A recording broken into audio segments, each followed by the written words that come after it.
네, 바이든 대통령이 후보직에서 물러났지만 문제는 100일가량 남은 대선에서 해리스 부통령의 승산이 있는지 여부입니다. 트럼프 전 대통령은 바이든보다 해리스가 만만한 상대라며 자신감을 나타내고 있고 민주당 내에서도 후보를 다시 뽑아야 한다는 주장이 제기되고 있습니다. 워싱턴 권중희 특파원입니다. 첫 TV 토론 이후 바이든 사퇴론이 제기되자 트럼프 전 대통령은 일찌감치 해리스가 대체 후보가 될 거라고 내다봤습니다. And that means we have Kamala.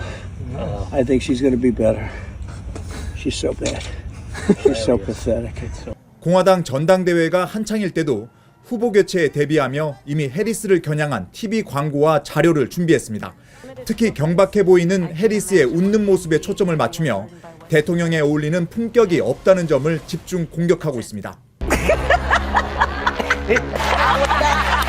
해리스는 민주당을 단결시켜 트럼프를 물리치기 위한 모든 것을 하겠다고 전의를 다졌습니다. 또 클린턴 전 대통령 부부와 여러 민주당 의원들도 바이든 지지 선언에 동참하며 해리스에 힘을 실었습니다. 후보를 다시 뽑을 시간이 부족하다는 점과 대선 후원금을 그대로 물려받기 위한 현실적 대안은 해리스뿐이라는 점도 고려된 것으로 보입니다. Vice President Harris is at the top of my list because I trust her integrity, her experience, her record of accomplishment. 하지만 민주당 내에선 해리스 부통령으론 트럼프를 이길 수 없다는 의견도 만만치 않습니다. 부통령으로 존재감이 부족했던 해리스에게 경쟁력이 있는지 모르겠다며 의구심을 나타낸 의원들만 여럿입니다. 특히 바이든 사퇴에 결정적인 역할을 했던 낸시 펠로시 전 하원의장은 바이든 사퇴를 반기면서도 해리스에 대한 지지 입장은 내지 않았습니다. 각종 여론조사도 해리스가 트럼프를 넘긴 버거울 거란 결과가 잇따라 나왔습니다. 이에 따라 바이든의 지지 표명에도 불구하고 해리스가 후보직을 승계하는 게 맞는지 아니면 경선을 치러 후보를 다시 뽑아야 할지 논쟁이 불붙을 것으로 보입니다. 워싱턴에서 YTN 권중기입니다. 네, 해리스 미국 부통령은 바이든 대통령의 지지를 받아 영광이라면서 대선 후보로 지명돼 트럼프를 이기겠다고 밝혔습니다. 해리스 부통령은 민주당과 국가를 하나로 만드는데 자신의 모든 힘을 다하겠다며 이같이 밝혔습니다. 또 바이든 대통령의 후보 사퇴는 헌신적이고 애국적인 행동이라며 대통령에게는 언제나 국민과 국가가 다른 모든 것보다 우선이었다고 높이 평가했습니다.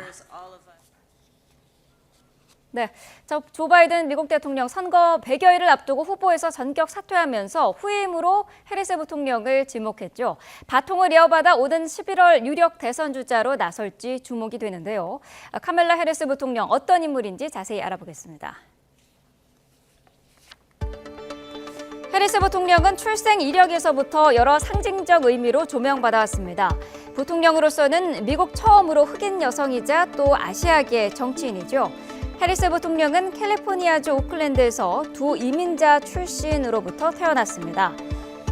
아버지는 아프리카계 자메이카 출신이고요. 어머니는 인도 출신으로 미국에선 인종적으로 흑인이자 아시아계로 분류됩니다.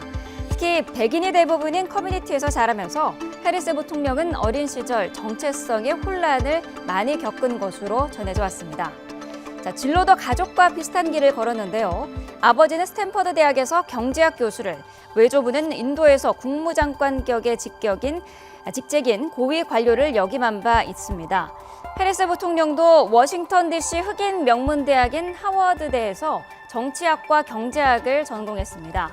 이후 캘리포니아대 로스쿨을 거쳐 1990년 캘리포니아 지방검사로 법조계에 첫 발을 내디뎠고요. 21년 뒤인 2011년에는 캘리포니아주 법무장관 겸 검찰총장으로 선출됩니다.